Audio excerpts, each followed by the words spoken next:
Hi guys, good evening and welcome back once again to the EdWord. I'm your host Eddie, and in tonight's video I'll be discussing what I thought of the latest and very good sci-fi horror movie to grace the big screens, Alien Romulus. It opened in theaters earlier tonight. I just got back from a screening. Very much enjoyed it.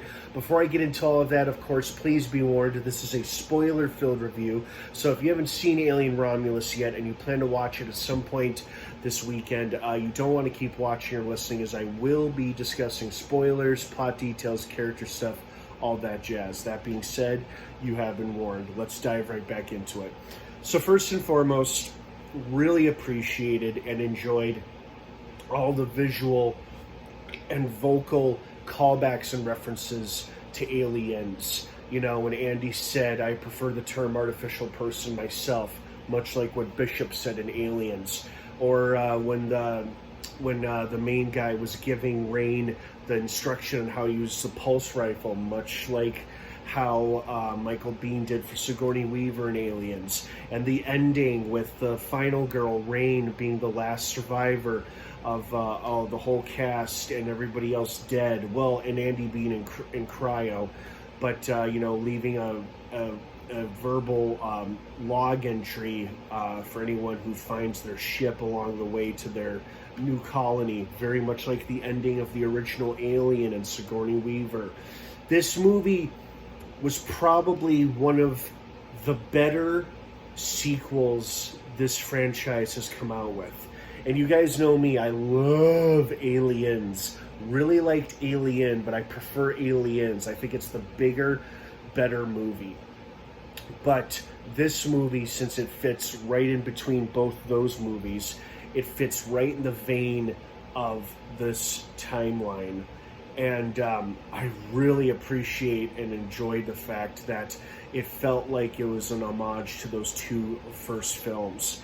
And the production design, my God, the looks and the designs of this movie, of the space station, the ships they were on, the labs they were in, everything was ripped straight from the alien lore that we've all come to know and love. And it was just, the attention to detail was mwah. So hats off to the production designer and everybody else involved. Everybody did a great job, both in front of the camera and behind the screens. Hats off to the director, Mr. Alvarez, for doing a great, thorough job with such a beloved franchise. This was a solid entry. I very much enjoyed it. Although I was really grateful that that abomination, that was that human xenomorph hybrid weird looking thing that was tall and skinny like a big scary basketball player, did not live very long. You know, it only appeared in the final act of the film, because that thing was nasty looking. I much preferred the xenomorphs and facehuggers. They were awesome and quite scary. The film itself wasn't necessarily scary. There were one or two scenes that might have made me do a little jump in my seat, but it wasn't overall super scary. It was more ominous, creepy, and eerie, which is okay because that really set the tone and the vibe for the film as a whole. And I think it worked wonders for it, you know, just the overall vibe and tone of the film and the story. It didn't, for me, it didn't have to be scary. It's not that I didn't want it to be scary. I wouldn't have minded if it was scarier than it could have been. But for me, I just wanted it to be entertaining and engaging. And that's exactly what I got. You know, I got what I expected from this film. I was pleased with the fact that they hid the fact that Andy was an android. I was a little bummed at first when I thought he was going to be evil after his system reboot or software upgrade, whatever it was. But then he got knocked off his ass, and then the thing got loose, and then she fixed him or whatever, and then he went back to his normal self, cracking the super funny but lame dad jokes. Did not expect to see Ash 2.0 in this film. R.I.P. to the late and great Ian Holm. But that was an unexpected delay. Great callback to the original film. And, of course, just the mysterious, shady organization that is Weyland Yutani. Did I say that right? I think I did.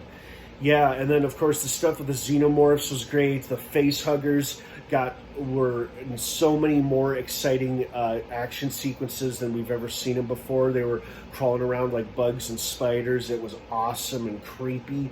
Hats off for the practical effects on both the face huggers and the xenomorphs. They looked and sounded incredible. But again, I really got to tip my hat to the production designer of this film, because this movie very much fits in the vein and in between Alien and Aliens, and the movie lets you know in multiple ways, and I really appreciate and enjoy that. This probably is one of the better, if not the best, sequel to come out of this franchise, because the other ones have been, each one, I guess, has their moments or whatever, except for Alien versus Predator Requiem. That was just god-awful. First AVP I enjoyed very much, but Alien versus Predator Requiem was just... But this, Romulus... This was great. I really enjoyed this a lot. So I hope you guys did as well, too. If you're watching this video, I'm assuming and hoping you enjoyed this movie as much as I did. What did you think of it? I'd love to hear your thoughts and feelings on it. Thank you so much for watching. Have a wonderful rest of your night. Alien Romulus is now playing in theaters. Check your local listings for times. Have a wonderful rest of your night, everyone. Thanks again for watching. And of course, until next time, what's your favorite scary movie?